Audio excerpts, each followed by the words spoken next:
Last night, Call of Duty released a Big Bertha truckload of information with the reveal of the Verdansk Season 3 roadmap and blog. A huge wave of updates, new features, and gameplay changes to get through. The roadmap and blog are absolutely stacked. In this video, I'm going to break down the most important changes that you need to know about. From fresh movement updates, yes, you heard that correctly, to major OG features making a return, this season is aiming to shake things up in a big way. It looks like it could be a turning point for Warzone, but the big question remains, will these changes be enough to bring Warzone back to greatness? Let's dive in and find out. Okay, let's start with what I think is the most important and game-changing element of Verdansk's return, a fine-tuning pass for Omni movement. Opinions are already split on whether Omni movement has been a good or a bad change for Warzone, but the developers appear to have recognized that, and in the spirit of returning to the original settings for Warzone, we are getting some changes. Now, whilst the core idea, which is obviously giving players more movement freedom so they can sprint in any direction, they can prone dive, they can slide in any direction, that core idea is going to remain.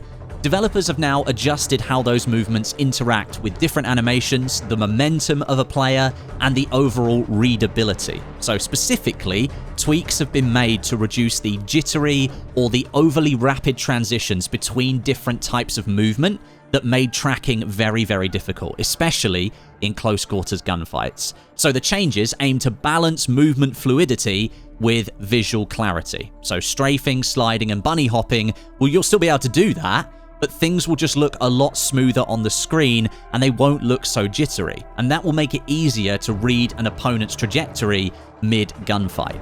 These adjustments also reduce instances where players appear to just snap from one movement type to another, and that's a major pain point that I've experienced pretty much since the beginning of Black Ops 6's Warzone integration, and it gives a massive visual advantage to aggressive controller users with fine-tuned aim assist. As a mouse and keyboard player, I find it horrifically difficult to track people in this version of Warzone. So these Omni movement changes should benefit mouse and keyboard players specifically.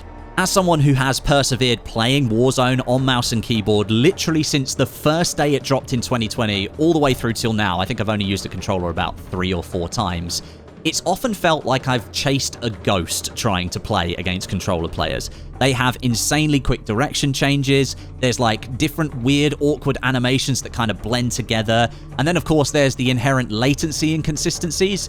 That just makes it much harder to maintain like a consistent aim on a target, or just even keep my crosshairs in the same postcode as an enemy player who's standing right in front of me. And then sometimes I'll die from that player and I'll look at their kill cam and I see extremely sticky aim assist whilst they're jumping and diving all over the place. I had no hope in hell of killing that player. So these new Omni movement refinements bring a much needed middle ground between controller players and mouse and keyboard players. By cleaning up animations and normalizing the pace of movement transitions, Season 3, it gives mouse and keyboard players a fairer shot in close range gunfights. It's now going to be easier to visually anticipate where an opponent might go next, and then with muscle memory and the raw aim of using a mouse and keyboard, I'll have a better chance at competing in that gunfight.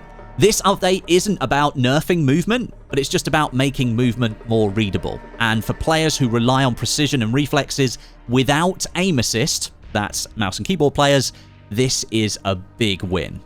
Next up, let's talk about some of the quality of life changes to the OG Verdansk map. Call of Duty has stated that the map is basically 95% OG with 5% changes to make sure some of those pain points that you remember from the early days just aren't there anymore. Certain areas have been enhanced, meaning they're the same with beneficial adjustments to remove a gameplay issue, and other areas have been improved, meaning there are new elements in the existing area based on the current game design with quality of life upgrades in mind. So, some examples. Iconic locations like Superstore and Quarry remain visually untouched. That's going to preserve that nostalgic feeling, whilst layering in subtle upgrades. Across the map, you're going to notice improved lighting, enhanced long-range visibility, and fresh environmental details, from weeds and puzzles in Storage Town to like thawed-out rivers that now splash instead of crunch.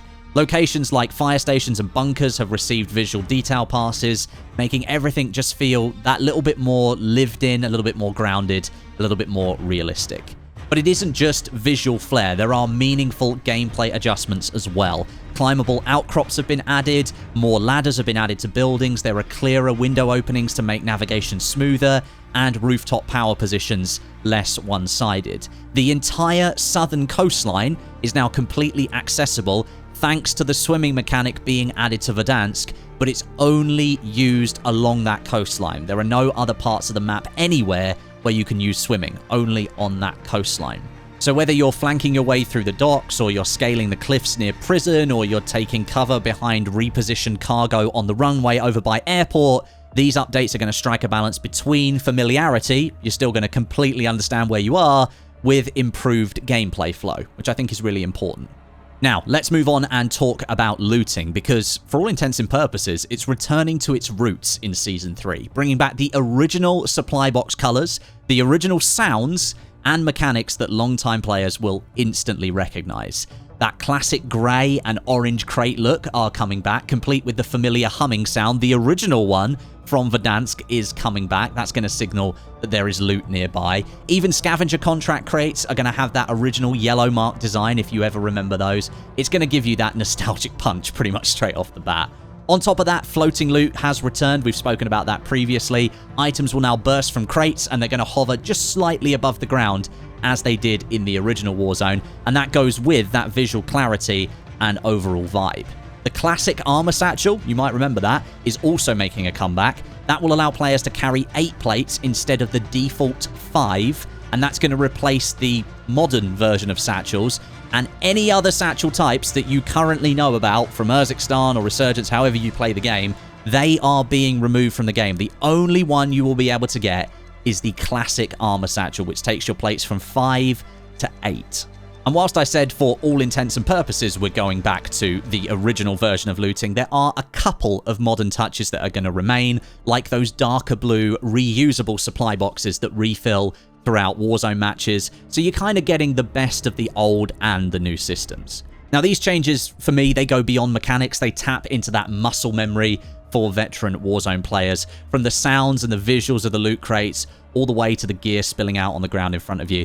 It sounds like everything has been carefully tuned to make it feel like the Verdansk you remember. So whether you're cracking open your first orange crate of the round, or you're grabbing that trusty satchel mid-fight, it's these small details that I think the developers have worked on to really try and make this feel like you're back in March 2020.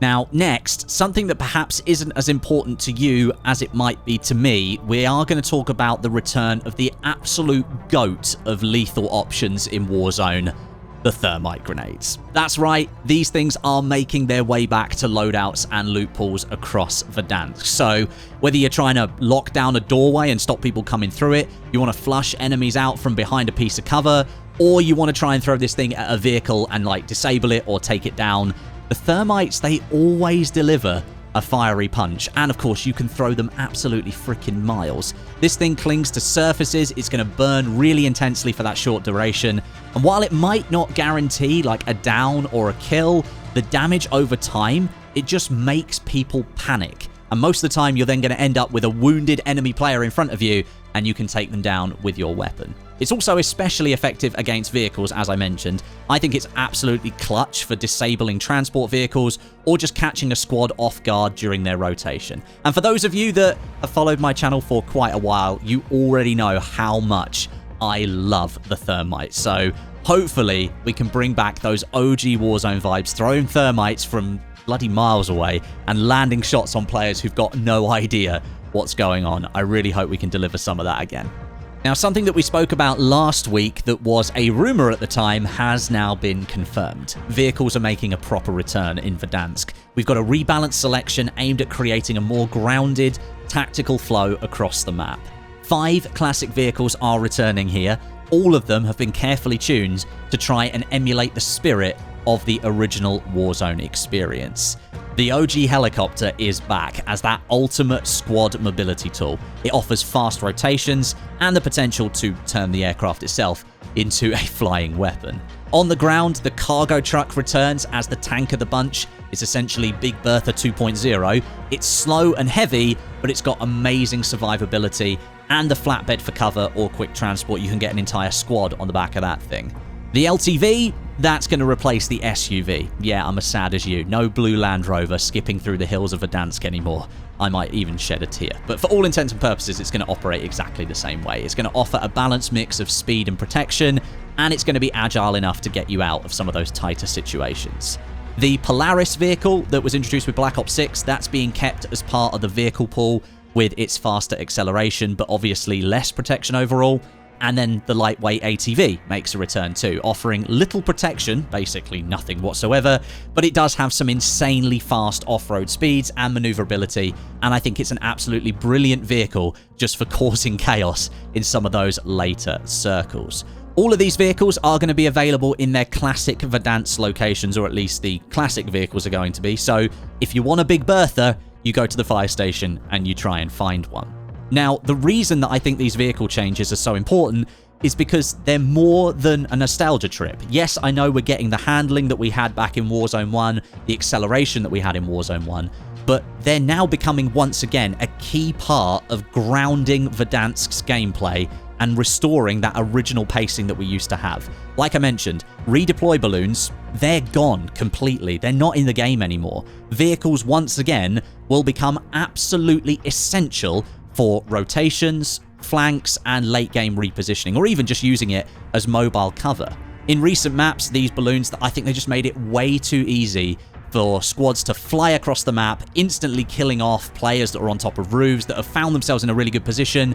People could just outplay you instantly, and it took away some of that original vibe of vehicles being really important in Warzone. It means, essentially, you're going to have to touch grass, you're going to have to properly plan your route, and you're going to have to use vehicles strategically again.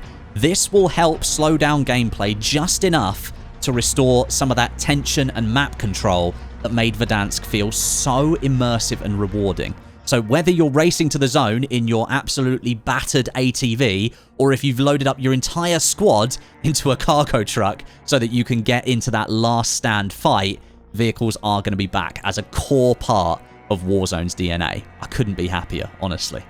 So, will these changes be enough to bring Warzone back to greatness? I think the answer, at least for now, sits somewhere in the middle. There's no denying that the Warzone development team have crafted something special here. From the return of Verdansk and its rebalanced vehicles, the throwback looting, the classic equipment, movement adjustments, and the layering in of the original weapons, this update clearly aims to recapture the magic of 2020 Warzone. For long-time players, I think it's going to be a trip back down memory lane where the game felt fresh, it felt grounded, and it just felt full of potential. It was that real sandbox experience. And for newer players, it might finally deliver the version of Warzone that they've only ever heard about. Maybe they didn't experience Verdansk. This might be their first time. But the real question is whether the foundation beneath these updates is strong enough to support them. Cheating continues to be one of the biggest issues plaguing Warzone, and despite the rollout of the Ricochet anti-cheat a few years ago and all the updates that it's had, its effectiveness has been inconsistent at best. Wall hacks, aimbots, account boosting, account sharing, it all remains far too common, especially in higher skill lobbies. Unless Ricochet sees a serious overhaul or maybe even a new version entirely, all of these exciting gameplay changes could be undermined by bad actors just ruining those matches that you want to win. Then add in persistent server issues, sometimes shaky communication from developers, and that ever-present risk of unwanted, untested features being forced back into Warzone without some form of community input, and there's still a lot that could go wrong here. That said, there are signs that Warzone might be entering a new chapter, potentially one where it's finally treated as a standalone product. The 24-hour offline window on April 2nd shows just how significant this update actually is. The separation of Omni movement settings from Black Ops 6, the return of classic Modern Warfare 2019 weapons, and the revision of so many core features back to their original forms. All of this suggests a shift towards Warzone becoming its own thing, not a bolt-on to the latest Call of Duty title. Whether this marks a true return to form or just a brief nostalgia wave, that remains to be seen. But for the first time in a long time, Warzone feels like it's got a real shot at finding its identity again. Thanks very much for watching, guys. Subscribe if you haven't already, drop a like on the video if you enjoyed it, and I'll catch you very soon.